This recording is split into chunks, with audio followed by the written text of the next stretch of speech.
시청자 여러분 안녕하십니까? VOA 뉴스입니다. 미 국무부가 세계 인권 보고서를 통해 북한의 인권 탄압이 세계 최악 수준이며 여전히 개선된 모습이 보이지 않는다고 밝혔습니다. 또 한국 정부가 지난해 탈북민들의 자유로운 활동을 저지하려는 정황이 있었다고 명시했습니다. 박승혁 기자가 보도합니다. 미 국무부는 13일 발표한 2019 세계 인권 보고서를 통해 북한에서 정부에 의한 비사법적 살인과 실종 등이 여전히 자행되고 있다고 밝혔습니다. 보고서에 따르면 북한 당국은 교도관에게 강간당해 임신한 수감 여성의 아기나 중국으로 결혼하러 갔다가 송환된 여성의 아기들을 살해하기도 했습니다. 최근 미국과 대화를 하면서 북한 인권 상황이 개선되고 있느냐는 질문에는 개선의 기미를 관측하지 못했다고 답했습니다. It's still one of the worst human rights situations in the world. It has not improved, and that's going to be part of our effort for some time to come. 코작 대사는 지난해와 달리 올해 보고서에 악독한이라는 표현이 빠진 데 대해 북한이 저지르는 탄압 행위들을 모두 나열해 악독하다는 의미를 함축하고 있다고 설명했습니다. Implicitly, it is egregious because it has a litany of all the different things that they do. 국무부는 한국의 인권 침해 상황에 대해서도 지적했습니다. 한국 정부 당국이 한국 내 탈북민들에게 북한 비판이나 정부의 대북 정책에 비판적일 수 있는 공개 행사 참가를 삼가라고 요구했다는 정황이 있다는 것입니다.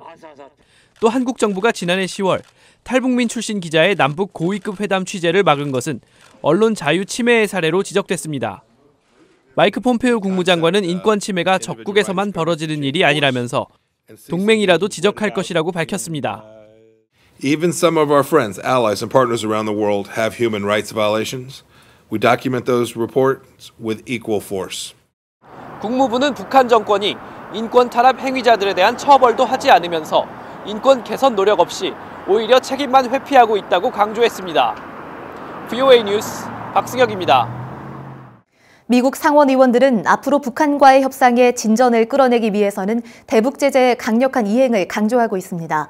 특히 북한과 거래하는 중국의 은행들과 북한의 불법 환적을 돕는 제3국 기업과 개인에 대한 제재, 세컨더리 보이콧 추진까지 밝히고 있습니다. 김칸희 기자입니다. 상원은행위원회 소속인 민주당의 크리스 벤 홀른 의원은 싱가포르와 하노이 회담 이후 제재가 약해졌다며 추가 대북 제재의 필요성을 강조했습니다. 북한과 거래하는 제3자 금융기관에 대한 세컨더리 보이콧을 통해 국제사회 대북 제재망에 구멍을 막아야 한다고 밝혔습니다. That would tighten economic sanctions on North Korea, and I think there's going to be bipartisan support for that. 앞서 미국 의회조사국은 대북 제재 강화 방안으로 북한과 거래하는 중국 은행들에 대한 제재 방안이 의원들 사이에 거론되고 있다고 밝혔습니다.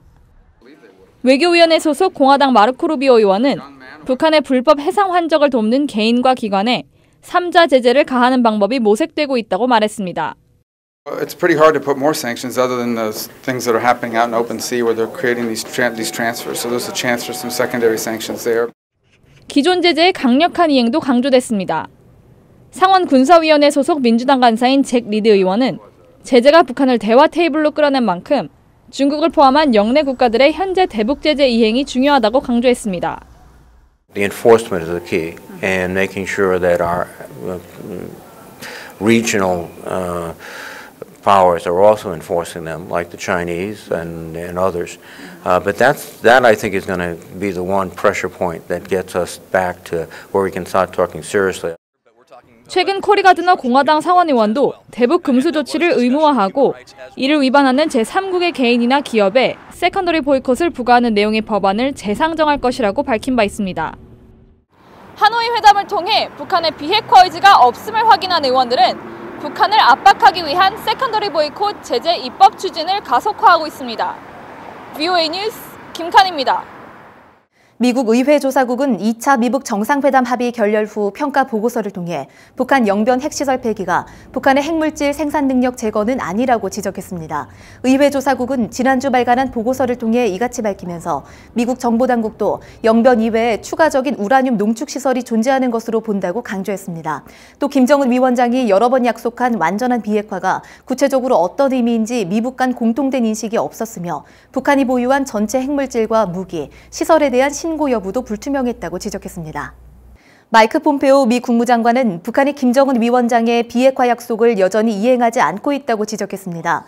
폼페오 국무장관은 13일 휴스턴 지역 라디오 방송에 출연해 북한은 김정은의 비핵화 약속 이행을 향해 하노이에 왔지만 여전히 충분하지 않았다면서 이같이 밝혔습니다. 또 북한의 핵과 미사일 실험이 한동안 중단됐고 이런 상태를 유지할 수 있을 것이라면서 김 위원장은 하노이에서 이런 행동을 하지 않을 것이라고 약속했다고 말했습니다. 한국의 안보와 북한 핵을 주제로 13일 한국 국회의원 회관에서 열린 토론회에서 참석자들은 2차 미북 정상회담을 통해 북한은 핵을 포기할 의사가 없는 것으로 드러났다고 지적했습니다. 김태우 전 통일연구원장은 2차 미북 정상회담에서 북한의 비핵화 의지는 거짓으로 드러났다면서 한국 정부는 남북 군사합의를 폐지 또는 보완해야 하며 향후 협상은 북한의 핵무기 사용 억제에 초점을 맞추면서 한국도 재래식 무기를 통한 방어태세를 확충해야 한다고 주장했습니다. 신범철 아산정책연구원 안보통일센터장도 협상 결렬로 문재인 정부가 추진해온 대북 비핵화 정책의 한계가 드러났다며 선 신뢰 구축, 후 비핵화 정책이 현실과 다르다는 것을 확인할 수 있게 됐다고 지적했습니다. VOA 뉴스 마칩니다. 시청해주신 여러분 고맙습니다.